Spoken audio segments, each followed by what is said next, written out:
सास का घूंघट पार्ट 4।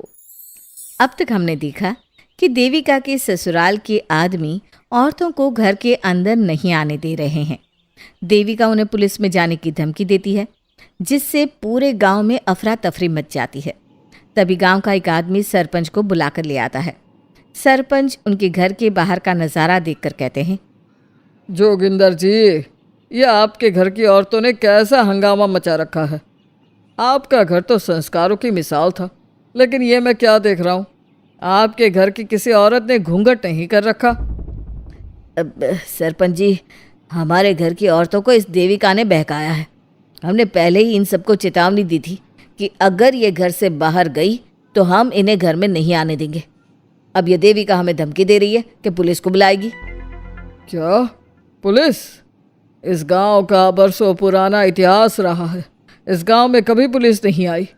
गांव के सभी फैसले हमने मिलजुल कर किए हैं। जोगिंदर, तुम्हारे घर का फैसला पंचायत करेगी।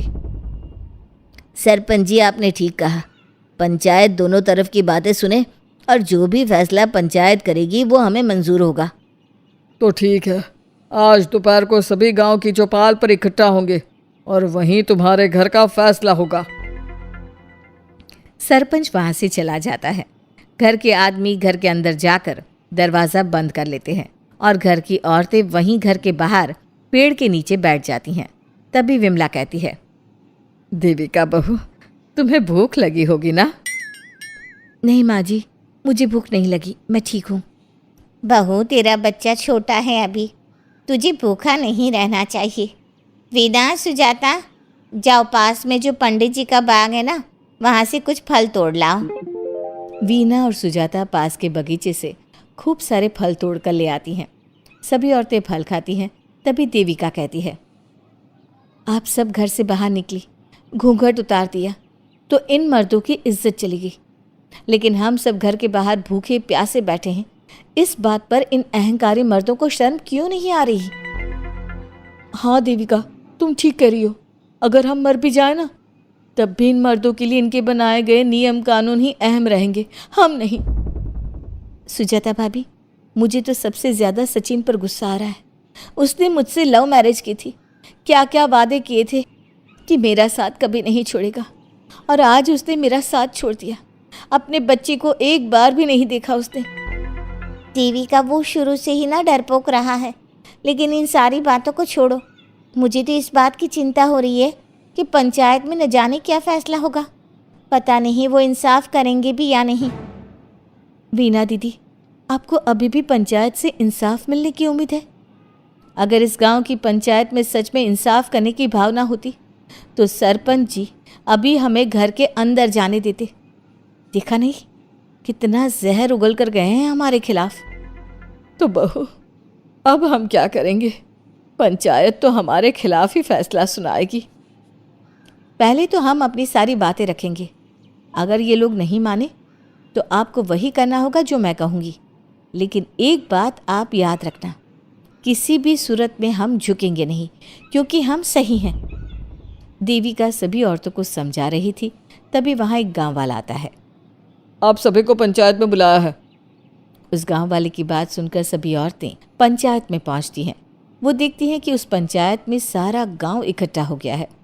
बहुत सारी औरतें लंबे लंबे घूंघट करके वहाँ आई हुई हैं।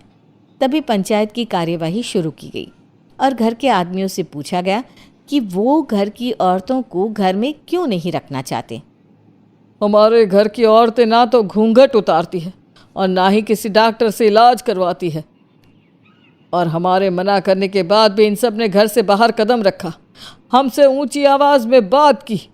हमने इन सबको चेतावनी भी दी, लेकिन इन्होंने हमारी बात नहीं सुनी। अब ये सभी औरतें हमारे घर में नहीं रह सकती। अब औरतें अपना पक्ष रखें। ये कानून की किस किताब में लिखा है कि औरतों को घूंघट करना चाहिए? और अगर मेरे ससुराल की औरतें मुझे डॉक्टर के पास ना लेकर जाती तो ना मेरा बच्चा जिंदा बचता और ना ही मैं। लेकिन दाई अम्मा से हम इलाज करवा रहे थे ना। दाई अम्मा को कुछ समझ में नहीं आ रहा था। देविका का इलाज दाई अम्मा के बस की बात नहीं थी। काफ़ी देर तक दोनों पक्षों में बहस चलती रही। दोनों एक दूसरे पर आरोप प्रत्यारोप लगाते रहे, लेकिन दोनों पक्षों की बात सुनने के बाद पंचायत ने जो फैसला लिया उसके लिए तो देविका पहले से ही तैयार थी। दोनों पक्षों की बात सुनने के बाद पंचायत ने यह फैसला किया है कि सारी गलती महिलाओं की है। अगर वो अपने अपने पतियों से माफ़ी मांग लेती है और वादा करती है कि भविष्य में कभी ऐसी गलती नहीं दोहराएंगी, तो वो घर के अंदर प्रवेश कर सकती हैं। हमें पंचायत का फैसला मंजूर नहीं है। हमने कोई गलती नहीं की जो हम माफ़ी मांगे। और किस बात का वादा करें हम? हमने देविका की जान बचाई है, तो आप हमसे भविष्य में किसी की जान न बचाने का वादा ले रहे हैं क्या? अगर तुम्हें पंचायत का फैसला मंजूर नहीं है तो तुम सबको घर में नहीं पुरानी हवेली में रहना होगा, जो अब खंडहर बन चुकी है। यह खंडहर तुम्हारे घर के सामने ही है। सरपंच जी, आपका फैसला सही नहीं है। एक बार और सोच लीजिए इस फैसले के बारे में। ओ शहर की छोरी, 4 किताबें क्या पढ़ ली, हमें सही गलत का पाठ पढ़ाएगी? तुझे पता नहीं कि पंचायत का फैसला यहाँ सदियों से चलता आया है और लोग उसी को मानते आए हैं। अच्छी तरह जानती हूँ सरपंच जी। अगर मैं चाहूँ तो आपके इस फैसले को कोर्ट की चौखट तक ले जा सकती हूँ। पुलिस को बुलाकर अभी घर के अंदर जा सकती हूँ। पंचायत और घर के आदमियों की शिकायत पुलिस में कर सकती हूँ और अपने बच्चे को उसका हक दिलवा सकती हूँ। लेकिन नहीं, मैं ऐसा नहीं करूँगी। मैं उसी खंडहर में रहूँगी और इस गांव के आदमियों को दिखा दूँगी कि औरत खंडहर को भी महल बना सकती है, और वो भी बिना किसी आदमी की मदद के। सारे गांव की औरतें देविका की बातें सुनकर हैरान हो जाती है। उनका जीवन घूंघट और घर के 4 दीवारी के बीच में ही था। कोई औरत अपने हक के लिए पंचायत से भी टकरा सकती है, ये बात उन्होंने पहली बार सुनी थी। अब देविका घर की औरतों के साथ खंडहर में चली जाती है। माँ जी, ये खंडहर तो काफ़ी पुराना है। भाभी, खंडहर पुराने ही होते हैं। मुझे तो डरावना भी लग रहा है।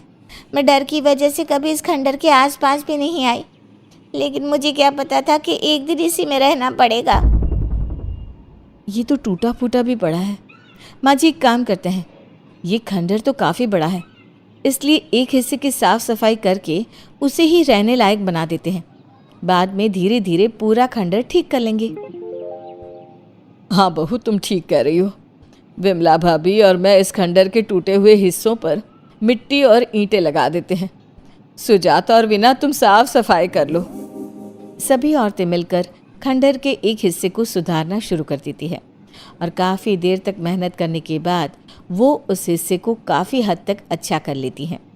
और इसी तरह रात हो जाती है। सभी औरतें बैठकर बात करती है।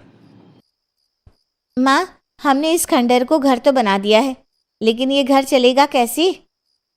हाँ माँ जी, मैं भी यही सोच रही हूँ। और हम सब तो बड़े हैं, गर्मी सर्दी भूख कुछ भी आसानी से बर्दाश्त कर सकते हैं, लेकिन देविका का बेटा बहुत छोटा है, उसे तो हमें अच्छी तरह से पालना होगा ना। मैं भी यही सोच रही हूँ कि आगे हमें क्या करना चाहिए। कम्मू और मैं मिलकर मिट्टी का चूल्हा और मिट्टी के बर्तन बना देते हैं। कुछ दिन के लिए खाने का इंतज़ाम भी हो जाएगा, क्योंकि यहाँ पर खेत और बाग बगीचे आसपास ही हैं, कहीं से कुछ भी ले सकते हैं। पहले आप मुझे ये बताइए कि आप सब लोगों को आता क्या है? मतलब कोई ऐसा काम जिसका आपको शौक हो, जो आपने बचपन से किया हो। बहू, तेरे दिमाग में चल क्या रहा है? माँ जी, बहुत कुछ चल रहा है। बस अब हमारा सारा ध्यान इस बात पर होना चाहिए कि हम अपने लिए अच्छे से अच्छा क्या काम कर सकते हैं। आप सब हिम्मत से और समझदारी से काम लो, फिर देखना हम इस खंडहर को भी महल बना देंगे। इसके लिए सबसे पहले हमें आत्मनिर्भर बनना होगा। देविका सभी को समझा रही थी, तभी उसका बेटा रोने लगा। उसने अपने बेटे को गोद में उठाया और उसे चुप कराने लगी। अब देविका के सामने सबसे बड़ी चुनौती थी कि वो किस तरह से ससुराल की औरतों को आत्मनिर्भर बनाए और किस तरह से अपना घर चलाए। हमारे प्यारे दर्शकों, अब आप बताइए, देविका और घर की सभी औरतों ने अपने पतियों से माफ़ी ना मांगकर सही किया या गलत? क्या उनका खंडहर में रहने का फैसला सही था? अब देविका को क्या कदम उठाना चाहिए, हमें कमेंट में ज़रूर बताना। हमारी कहानी को लाइक, शेयर और चैनल को सब्सक्राइब करना मत भूलना।